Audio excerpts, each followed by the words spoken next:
Hello everyone, my name is Priya Chauhan. This is my YouTube channel One Level Up. आज हमारा पहला session होगा current affairs का और मुझे ऐसा लगता है कि करंट अफेयर्स एक ऐसा इंपॉर्टेंट टॉपिक है जो हम सबको पढ़ना ही है। अब जैसे ही लॉकडाउन खत्म होगा तो सारे एग्जाम्स एक के बाद एक शेड्यूल होंगे, तो हमें क्या करना चाहिए, हमें आज से ही जनवरी से लेकर टिल डेट तक हमें सारे करंट अफेयर्स जो है वो लाइन वाइज पढ़ने शुरू कर देने चाहिए, ताकि जब तक एग्जाम हो हमारे माइंड में ये चीजें बिल्कुल छप जाए और हम एक ज्यादा हमें हड़बड़ी ना हो एग्जाम के टाइम पे कि हमें ये भी पढ़ना है, हमें वो भी पढ़ना है। मैथ्स, रीजनिंग, इंग्लिश, इन सब में इतना नहीं है कि आपको एंड मोमेंट पे आप कुछ पढ़ ही ना सको। आप 2 दिन पढ़ोगे, आप फिर भी पेपर में 2, 3, 4 क्वेश्चन अटेम्प्ट कर पाओगे। अगर आपने करंट अफेयर्स छोड़ दी तो आप कभी पेपर निकाल ही नहीं सकते।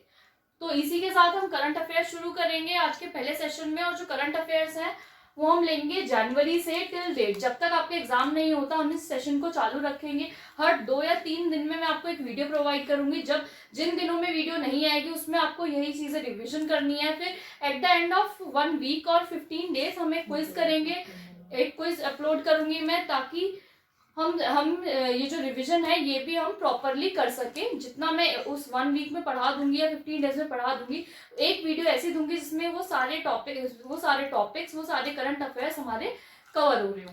अब हम पहले क्वेश्चन से स्टार्ट करते हैं कि इसरो और आईआईए ने एक एमओयू साइन किया है अंडर प्रोजेक्ट नेत्रा। नेत्रा क्या है? It's network for space object tracking and analysis. और ये नेत्रा प्रोजेक्ट एक गवर्नमेंट प्रोजेक्ट है। इसके अंदर इसरो और आईएए ने जो एमओयू साइन किया है, इसका रीजन क्या है? इसका रीजन क्या है? Optical telescope facilities. Optical telescope facilities को बढ़ाने के लिए नेत्रा प्रोजेक्ट के अंदर इसरो और आईआईए ने ये एमओयू साइन किया है।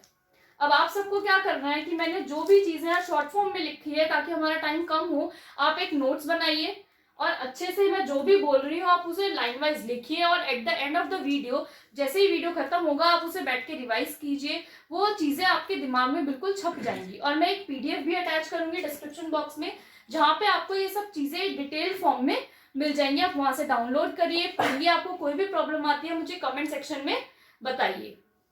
नेक्स्ट पे चलते हैं हम केवीआईसी। केवीआईसी की फुल फॉर्म आप सब मुझे कमेंट सेक्शन में बताएंगे क्या होती है। केवीआईसी ने अपना पहला सिल्क प्रोसेसिंग प्लांट जो है वो गुजरात के किस डिस्ट्रिक्ट में लगाया है? कौन से डिस्ट्रिक्ट में लगाया है? Sundarbans district, Sundarnagar district. Next ECI. ECI की फुल फॉर्म क्या होती है? Election commission of India. Election commission of India ने एक ट्रैकिंग सिस्टम लॉन्च किया है जिसका नाम है PPRTMS, that is political parties registration tracking management system. अब हम बात करेंगे कि जो ईसीआई होता है, अभी इसकी कुछ टाइम पहले ही करंट न्यूज थी कि इसके 2 नए मेंबर्स बने हैं और इसके एक चीफ होते हैं। तो जो ईसीआई है इसके चीफ कौन होते हैं? इसके चीफ होते हैं सुनील अरोड़ा। और जो 2 मेंबर्स होते हैं इलेक्शन कमीशन में वो कौन कौन से होते हैं? कौन से 2 मेंबर्स हैं फिलहाल? एक है अशोक लवासा और एक है mister Sunil. Next, Henley passport index. Henley passport index एक रैंकिंग होती है जो कि बताती है कि हमारी कंट्री का जो पासपोर्ट है वो कितना पावरफुल है। मतलब हमें बिना वीजा के सिर्फ पासपोर्ट के थ्रू कितनी कंट्रीज में हमें एंट्री मिल सकती है, वीजा फ्री एंट्रीज जो होती है। तो उसमें टॉप किसने किया है? जो सबसे ज्यादा कंट्री वीजा फ्री है पासपोर्ट, वो किसका है? जापान का है। और इंडिया की पोजीशन उसमें क्या है? 84th पोजीशन है किसकी? इंडिया की। अब एक रिपोर्ट आई है जिसमें यह बताया गया है कि जो मोर्टेलिटी होती है गर्ल्स की, मोर्टेलिटी मतलब क्या होता है? जो उनका लिविंग रेट होता है कि वो किस एज तक जिंदा रह सकती हैं, अलाइव रह सकती हैं, वो मोर्टेलिटी जो होती है गर्ल्स की वो अंडर 5 जो गर्ल्स है उनकी बॉयज से ज्यादा होती है। ये रिपोर्ट किसने दी थी? ये रिपोर्ट दी थी एक यूएन ने रिपोर्ट दी थी और इस रिपोर्ट का नाम है levels and trends in mortality rate. Mortality rate का जो ट्रेंड है और जो लेवल्स हैं वो किसने दी है? रिपोर्ट यूएन ने। और उसमें क्या बताया गया है कि जो गर्ल्स होती है अंडर 5 उनका जो मोर्टेलिटी रेट है वो बॉयज से ज्यादा है। नेक्स्ट, इसी रिपोर्ट में ये भी बताया गया है कि जो लार्जेस्ट जेंडर गैप है वो किसका है? कौन सी स्टेट में सबसे ज्यादा जेंडर गैप है? झारखंड में है सबसे ज्यादा जेंडर गैप। और जो न्यूबॉर्न डेथ्स हैं जिसे हम फीमेल फीटिसाइड कहते हैं गर्ल्स के केस में, और बॉयज की भी अगर डेथ हो रही है, न्यूबॉर्न जैसे ही कोई बच्चा पैदा हो रहा है और उसे हम मार देते हैं, तो जो न्यूबॉर्न डेथ्स है वो सबसे ज्यादा कौन सी स्टेट में है? यूपी में। नेक्स्ट, अब हम नेक्स्ट पे आते हैं, that is integrated road accident database. Integrated road accident database एक road safety stakeholders meet है जो कि किसने ऑर्गेनाइज करी थी? आईआईटी मद्रास ने। और कहाँ पे करी थी? न्यू दिल्ली में। अब नेक्स्ट आते हैं हम आईईए। आईईए क्या है? International energy agency. International energy agency ने नीति आयोग के साथ इंडिया की जो एनर्जी पॉलिसीज है उनके ऊपर रिव्यू किया था इन डेप्थ, और उन्होंने क्या बताया था कि जो इंडिया की एनर्जी डिमांड है वो 2040 तक क्या हो जाएगी? डबल हो जाएगी, और इलेक्ट्रिसिटी डिमांड जो है वो ट्रिपल हो जाएगी बाय 2040। और जो रिन्यूएबल्स हैं इंडिया में उनका कितना यूज हो रहा है? जितने भी इंस्टॉल्ड हैं उसका 23% हम यूज कर पा रहे हैं रिन्यूएबल्स का। मतलब 23% ऑफ टोटल इंस्टॉल्ड कैपेसिटी हम रिन्यूएबल जो है वो कंट्री में यूज कर पा रहे हैं। नेक्स्ट पे आते हैं हम second state energy efficiency index 2019 की अगर हम बात करें। ये जो स्टेट एनर्जी एफिशिएंसी इंडेक्स है 2019 में किया गया था और इसका सेकंड एडिशन था। इसमें जो टॉप 3 स्टेट्स थी वो कौन कौन सी थी? हरियाणा, केरला, कर्नाटका। इन हरियाणा, केरला, कर्नाटका के सीएम और गवर्नर तीनों के नाम आप मुझे कमेंट सेक्शन में बताएंगे।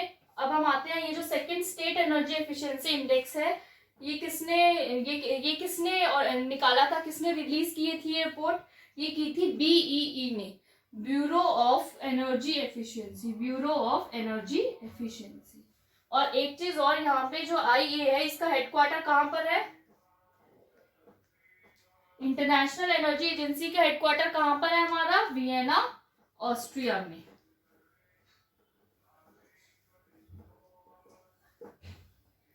अब आप इन 10 को एक बार पढ़िए, रिवाइज कीजिए, फिर मैं नेक्स्ट पे चलती हूँ। 2 मिनट का टाइम लीजिए, इन्हें रिवाइज कीजिए।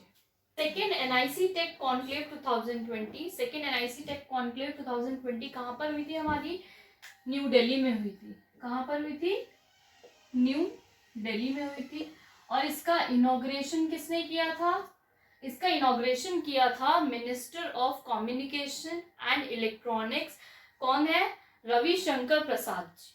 उन्होंने क्या किया था? इसका इनॉग्रेशन किया था। और मैं आपको इसी के साथ एक चीज और बताना चाहूंगी कि जब भी हम किसी मिनिस्टर के बारे में पढ़ें, जैसे कि मिस्टर रविशंकर प्रसाद, इनके बारे में हमें 2 चीजें जरूर पढ़नी है उसी टाइम पे।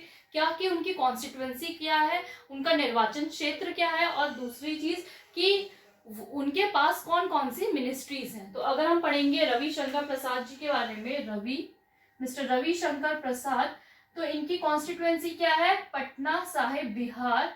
और दूसरी चीज क्या है? इनकी जो मिनिस्ट्री है वो कौन कौन सी है? Communications and electronics, communications and electronics. Next पे आते हैं हम।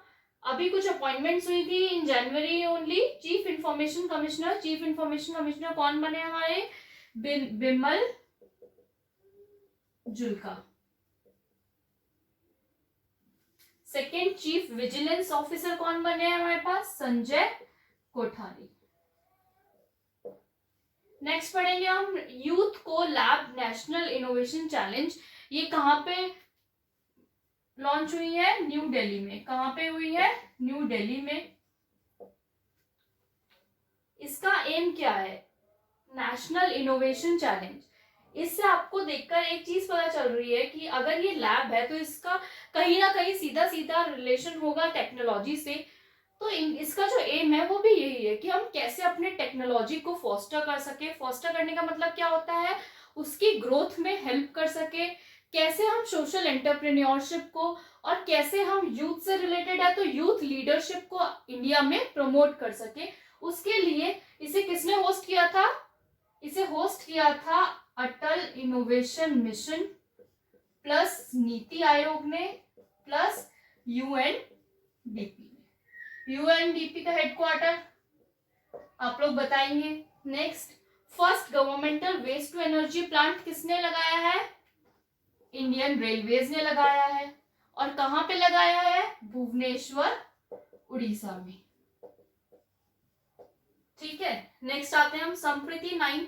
संप्रीति 9 क्या है? ये एक मिलिट्री एक्सरसाइज है जो कि किस किस के बीच में होती है? India plus Bangladesh.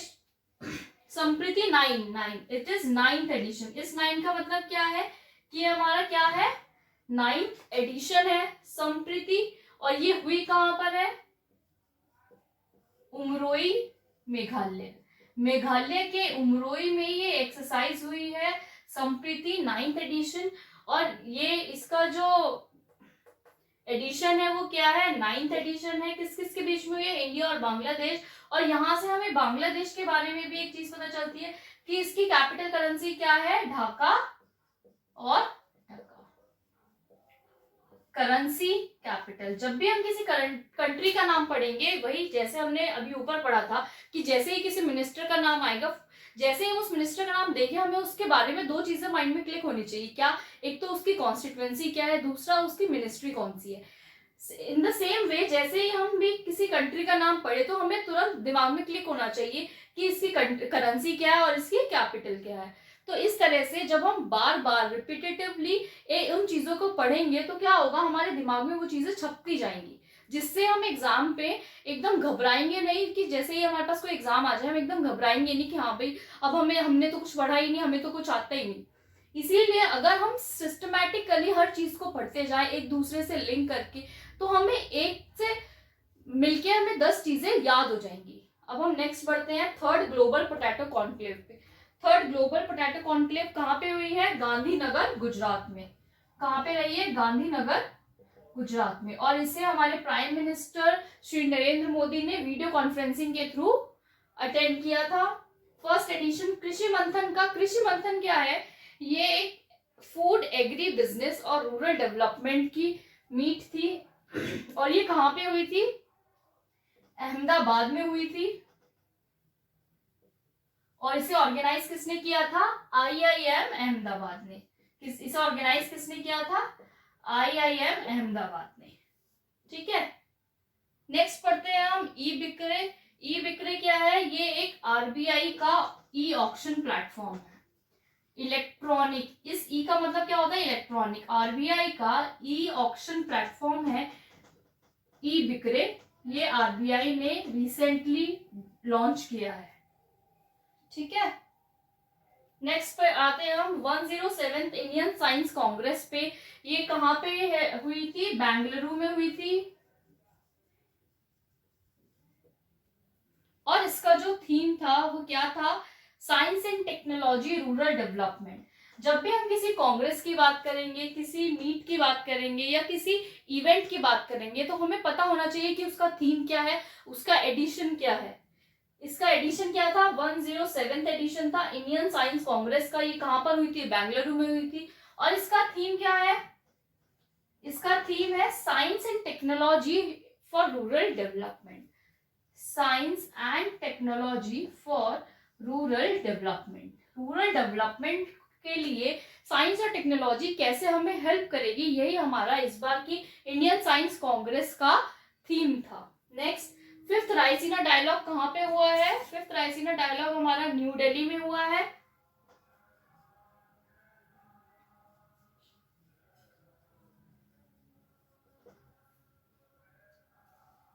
और इसे इनॉग्रेट किसने किया है या इसे ऑर्गेनाइज किसने किया है? Ministry of external affairs plus observer research foundation ने। प्लस ऑब्जर्वर रिसर्च फाउंडेशन ने, दोनों ने ज्वाइंटली मिलके इसे ऑर्गेनाइज किया है, फिफ्थ रायसीना डायलॉग को। और ये कहाँ पे किया है? न्यू दिल्ली में किया है। अब हमने देखा यहाँ पे क्या लिखा है? Ministry of external affairs. अब यहीं से हमें ये बताना चाहिए भाई एक्सटर्नल अफेयर्स के मिनिस्टर कौन है? कौन है एक्सटर्नल अफेयर्स के मिनिस्टर? S जयशंकर जो है वो हमारे मिनिस्टर हैं एक्सटर्नल अफेयर्स के। अब सब जाएंगे और उसकी कॉन्स्टिट्यूएंसी पढ़ेंगे। ठीक है, आज मैं करंट अफेयर्स का सेशन यहीं पे रोकती हूँ। Thank you for watching me. Please please please इसे रिवाइज कीजिए बार बार, जब तक ये चीजें आपके दिमाग में बैठ ना जाए, इन्हें बार बार पढ़िए। जैसे जैसे मैंने पढ़ाया, आप एक बार जो आपने नोट्स बनाए हैं वीडियो के दौरान, आप उसे वीडियो खत्म होते ही पहले एक बार पढ़िएगा और देखिएगा उसमें कितनी चीजें आपको आती हैं और कितनी चीजें आपने नहीं सीखी है। जब तक आप ये नहीं देखेंगे कि आपने नया क्या क्या सीखा उसके तो कोई फायदा नहीं होगा आपका इन वीडियोस को देखने का। तो प्लीज जरूर देखिए कि आपने क्या क्या नया सीखा, क्या क्या आपको अच्छा लगा। ये चीजें आपको मोटिवेट करेंगी आगे पढ़ने के लिए। और please keep watching me, keep supporting me. Thank you guys. Please like share and subscribe. उन लोगों को शेयर कीजिए जिन्हें जरूरत है, जो सच में पढ़ना चाहते हैं, जो सिर्फ यूट्यूब पे आके टाइम पास